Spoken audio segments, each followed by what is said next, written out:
This is crime scene investigator Chris G, leading you under the police tape and into a crime scene. Join me as we discuss the ever-changing world of forensic science. Put on your PPE, ready your fingerprint brushes, and experience the drama of a crime scene. Hello everyone, and welcome to my podcast, The Crime Scene Investigator. Firstly, I'd like to apologise for not posting recently. My excuses is that it's been Christmas and New Year's. I've also got a baby, which you might be able to hear in the background during this podcast. And since the baby has moved into the room next door to my office where I record these, it's been a little hard for me to do when she's sleeping, bless her, not wanting to wake her up. As you know, the phrase never wake a sleeping baby. I've never really wanted to test that too much. I hope you all had a good Christmas and New Year's. It's no doubt been a different one for you all, but I hope you managed to celebrate it sort of safely and with whoever you were allowed to celebrate it with this year. Just a big thank you to everyone who has been following the rules and everything. I know it's going to be difficult, but the more rules we follow, hopefully the sooner that we beat this and we're able to go back to some sort of normality, really. So this podcast is going to be all about scene approach. Now, what do I mean by the phrase scene approach? It's going to be more than just how you walk up to a scene and which foot you put forward first.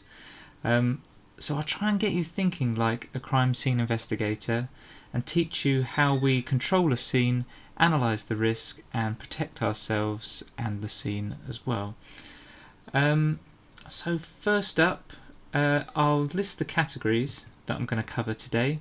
I'm going to cover a forensic strategy, scene control, a common approach path, risk assessment, PPE, and carrying out the examination itself. But firstly, we'll start with a forensic strategy, because before we head to a scene, this is what we'll kind of devise before heading out there.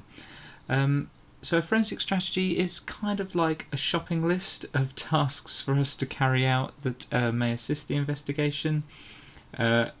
A forensic strategy should be open-minded, not one-sided, and not be biased at all.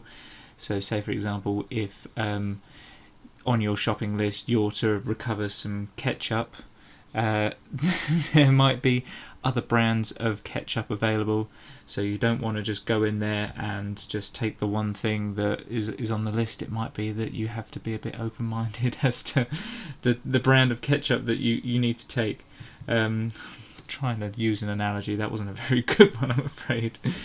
On the forensic strategy, we're going to kind of detail the points to prove. So this is basically what we need to do regarding our examination, and what is the point of our examination, basically. So is the points to prove, is it to recover any evidence that may help suggest who was in our scene, maybe at the time the crime has happened. Are our points to prove that a crime has actually been committed or not? So it might be that we've got a suspect arrested and there may not have been a crime committed. An example of this, probably an obvious example, is a fire scene. It might be that there's been an electrical fault and actually the person that we've got arrested didn't have anything to do with the fire itself. Also on our forensic strategy, we're going to list the evidence that we'll need to gather to assist the investigation. So like I said about the shopping list, it may be that we'll go through, say, the list of things that we can do, whether it be, say, a footwear exam, DNA exam, fingerprints, and we'll look at the different areas of the crime scene. But before we do all this, we're going to want to gather information and intelligence that we know at the time. So we will, before doing a strategy, speak with the officer, say, in charge of the case. We'll get any, say, witness statements, we'll read through them, and just get a feel for what may have initially happened. and then work out a plan to move forward. And this strategy will be written at the time, and of course it's not something that's set in stone, so there'll be like version 1 of the strategy, and then it might be that the situation changes, so our strategy will need to perhaps change as well to keep up with the ongoing investigation. So it might be that more intelligence comes to light, that there might be something at the scene that we haven't initially looked for. Perhaps we think that the suspect has one mobile phone on him, and actually he may have two. There may be information that he has two mobile phones, so it might be that actually we need to start looking for a mobile phone at the scene. So yeah, in a nutshell, that is what a forensic strategy is. And then it will get sent to the officer in charge of the case. They'll look through it, agree or disagree with any points that we've made, and then off we go to the scene with our forensic strategy. Now once we get to the scene, this is where we're going to move on to the category scene control. So how can we help control the scene? Now scene control is really, really important, and I'm going to use the analogy of farting in an elevator. So it's much easier to identify who's farted in the elevator if there are less of you in it. If there's only two of you and you didn't feel a little air biscuit drop into your underwear, then you know it's probably going to be the person that stood next to you. If there are loads and loads of people in that elevator, say for example there are 15 of you, then it's going to be a little bit more tricky to narrow down who let out this little fart.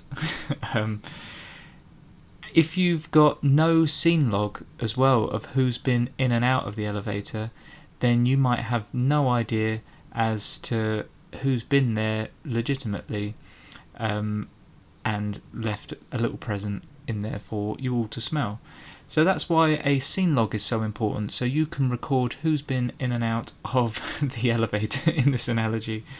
So yeah, scene control is so important because we need to know who's been into the scene, who has also been refused entry. It might be that a member of the public wants to come through, they may live there, and then we've got evidence as to why we haven't let them back into their homes.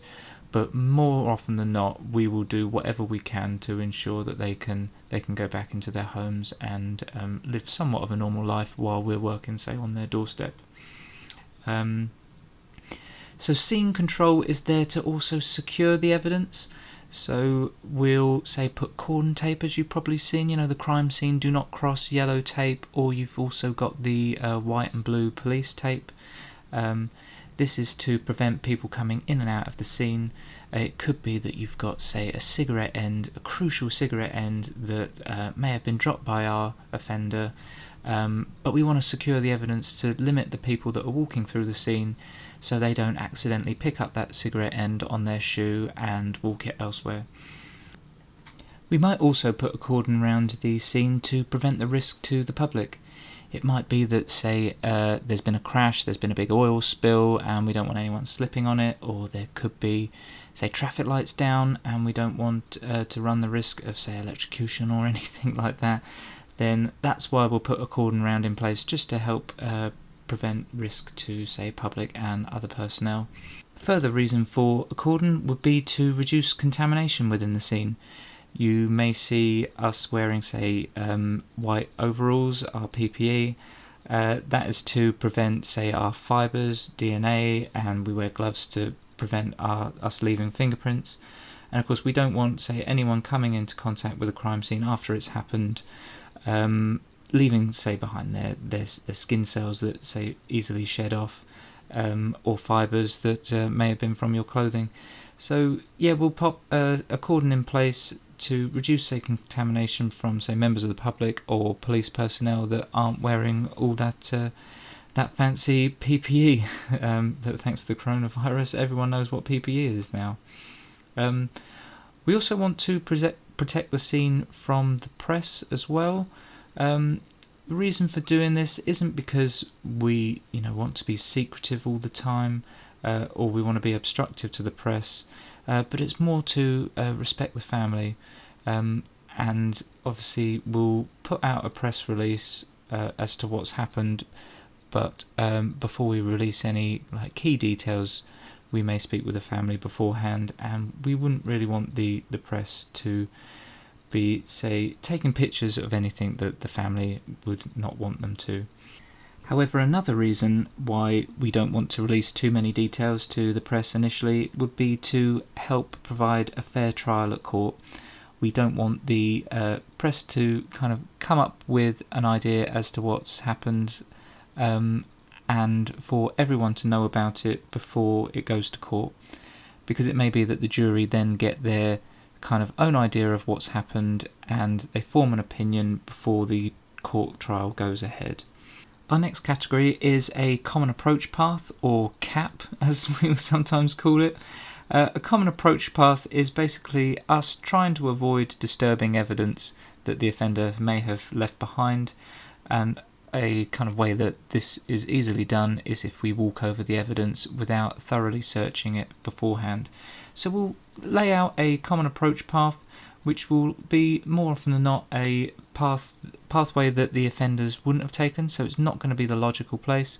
So say, for example, if we've got a street scene, it might be that we walk along the road having searched it first and not the paved area, because the offender may have more likely walked down the paved area and not jaywalked, for any of my American listeners.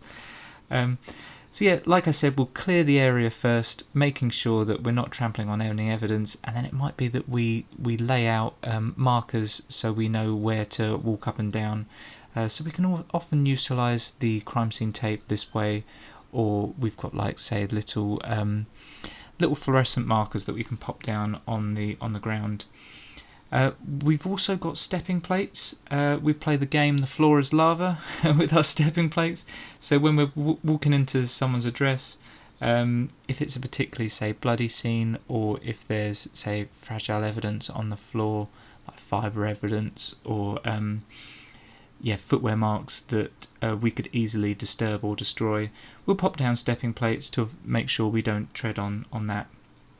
And yeah, it can be kind of funny when you're in a scene and you've got more space and you need more steps than you have stepping plates, so you end up playing, you remember that game, it was like when you were a kid, you had that problem where you had foxes on one side of the river and hens on the other side, and you had to get the logs and see if you could get the hens across without going onto the logs with the fox.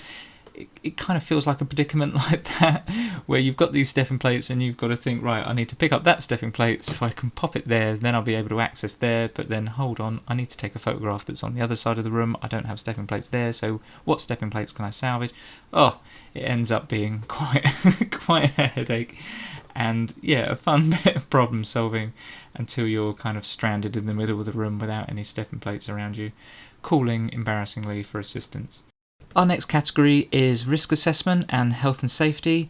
I know it's probably not the most exciting thing, but I'll try and make it entertaining. Risk assessment is so important in the crime scene world because you'll never go to the same crime scene twice. Firstly, we need to establish if there are any risks to examiners, police, any other emergency service workers, or members of the public as well. We will often have to work with other agencies, such as the UK power networks, if there is a risk of, say, electrocution. It might be that if our scene is out on the street, we will need traffic control, so it might be that unfortunately the road might have to be closed so we can work in it safely. If there's been, say, severe damage to a structure, then it might be that we'll need to get a structural engineer out to assess the risk and put any measures in place to help prevent the building falling on us. There might be an asbestos risk if, say, the fabric of the building has been disturbed, in which case we'd either have to look to get the asbestos removed out of the scene or wear very strict PPE guidelines. It might be that we need to get wildlife control in, or say a dog handler if we've got, say, a vicious dog at the scene. And also one of the most common ones is weather conditions. So if we know that it's about to downpour, we'll need to get a tent out to help prevent the weather from washing away any key evidence. So that kind of in a nutshell is our basic kind of risk assessment that we'll do. And of course a risk assessment is ever changing, so it's not just you do it once and then it's over. You are constantly having to do a risk assessment, which we refer to as a dynamic risk assessment. It's something that never ceases, and of course when you see a hazard you've got to yell out and tell everyone.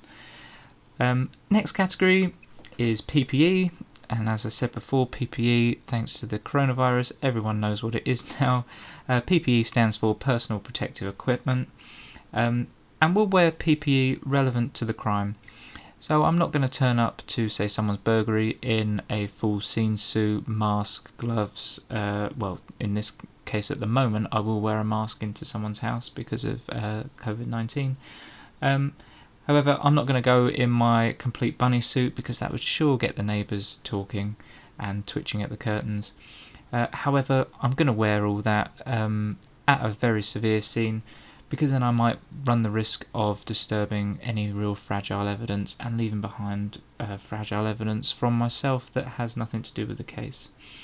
PPE can often change, like regarding the crime as well. If I've got, say, a acid attack, or if I'm in a burnt out building, I'm going to have to wear a hard hat. With acid attacks, I'm going to wear some goggles and some special kind of gloves that go up all the way to the elbow. And it's not just, say, PPE on us that we're going to need to do. We're going to need to clean down our equipment before we go in there to ensure that we're not, say, cross-contaminating anything indirectly that may be on our equipment. And we're going to provide a sterile working area. So we have like ground sheets. They're like plastic sheets that we pop down that we can work on, that are brand new ground sheets each time. They get thrown away per examination. And yeah, it just creates a nice little working area for us, and we know that nothing has come into contact with that sheet beforehand. And once we've done all that, we've done our risk assessment, we've got our PPE on, we've got our forensic strategy, we've got our common approach path that we've done, we can then crack on with the examination itself. So we'll do a initial walkthrough first, just get a feel for the scene, see what's there, and yeah, just know what we're dealing with really. And after the initial walkthrough, we'll do our recording, and that'll be with photography, maybe even video or 360 photography. Now what I mean by 360 photography, it's kind of like Google Maps, if you know, like where you put down the little man on Google Maps and then you can spin around and kind of manipulate where you want to look. We can do this at a crime scene as well. So we put our camera in the middle of the room, we take 4 shots with a fisheye lens that can be stitched together and create this kind of virtual crime scene that you can move yourself about in, which is just fantastic for like court demonstration basically. Rather than flicking between pictures, you can really get a feel for what the scene is like. And our examination, we may need some additional light sources, so if it's particularly dark, just very bog standard one, we're going to pop a flash on our camera. It may be that we need, say, ultraviolet lights to look for, say, either bodily fluids or cleaned up blood. And just our normal, say, handheld torches for our close-up kind of observational work. And that, in a nutshell, is how we would approach a scene. It's quite a lot to think about rather than just rocking up and winging it. Yeah, there's a lot to think about. So let's put this into practice, shall we? You've just learned how a crime scene investigator approaches a scene, so I want you to do it for yourself now. So your crime scene is burnt toast in your kitchen, and you're in charge of recovering the toast and making sure it finds safe passage to the bin. We also want to find out who did it, so let's get to work. So everyone picture yourself in your kitchen. You know your kitchen, you know where the toaster is if you've got one. You might be fancy and fry your bread for all I know, but let's just imagine you've got a toaster in your kitchen. So the first thing you'll need to do is establish what's happened, when and where, the kind of W kind of questions.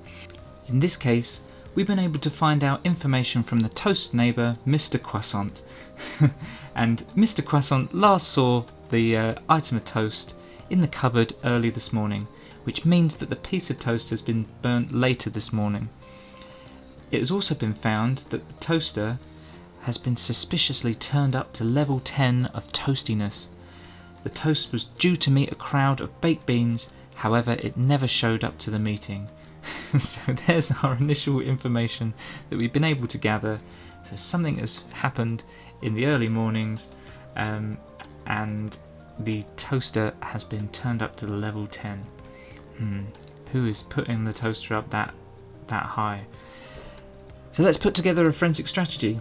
We need to recover evidence to determine who committed the crime, and a strategy will help cover all the points we need to fulfill in our examination.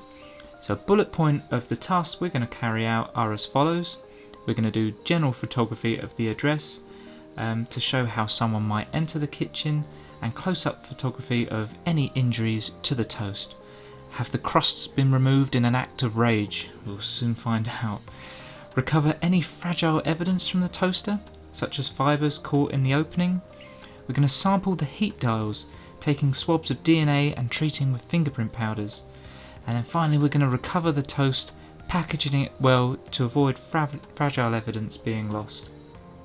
So with this strategy, and with discussions with the officers involved, we head to the scene, travelling downstairs and following the smell of burning. You can tell I'm getting into this, can't you?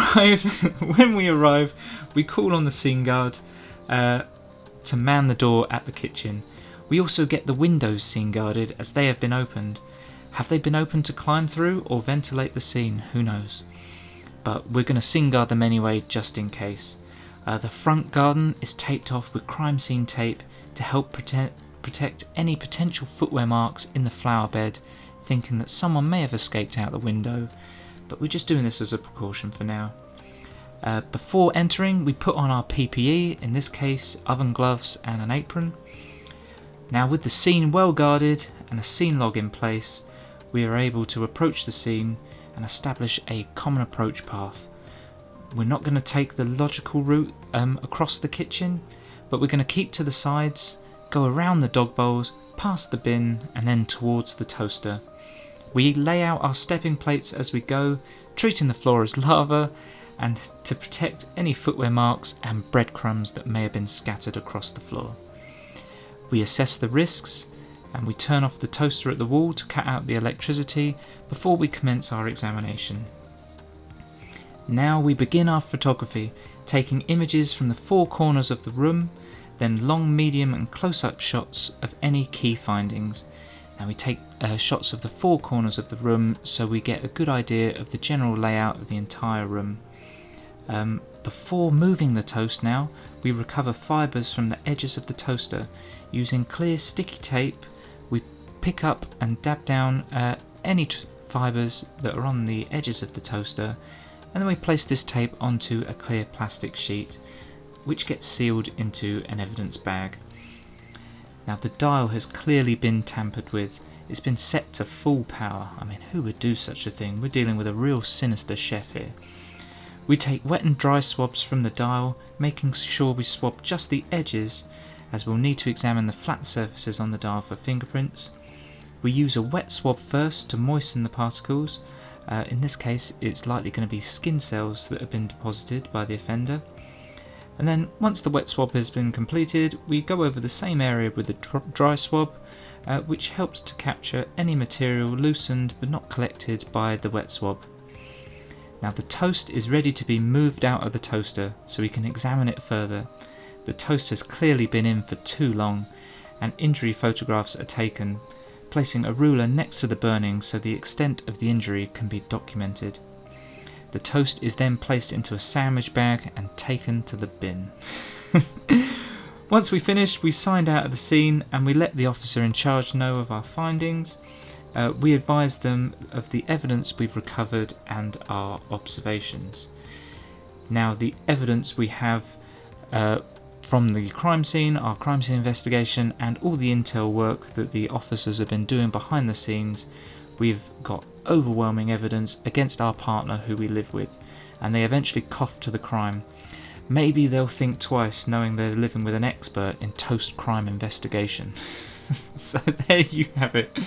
I've tried to put together a little scenario where you would be able to think for yourself on an everyday task that you may do and how you could approach this if it were a crime scene.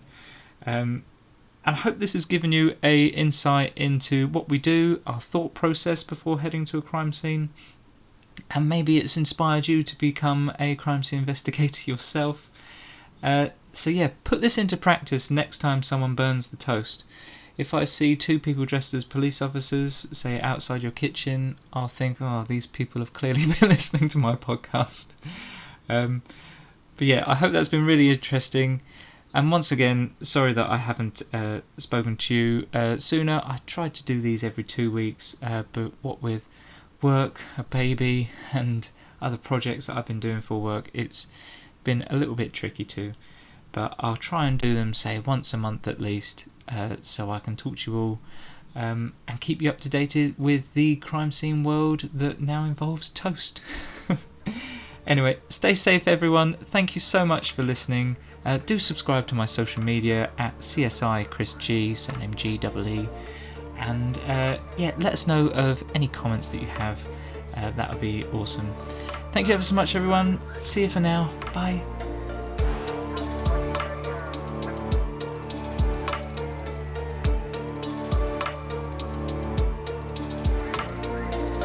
This is crime scene investigator Chris G signing off. Thank you for joining me, and I hope you enjoyed listening. Be sure to subscribe and follow my social media at CSI Chris G. Until next time, stay safe out there, and I'll see you at the next crime scene.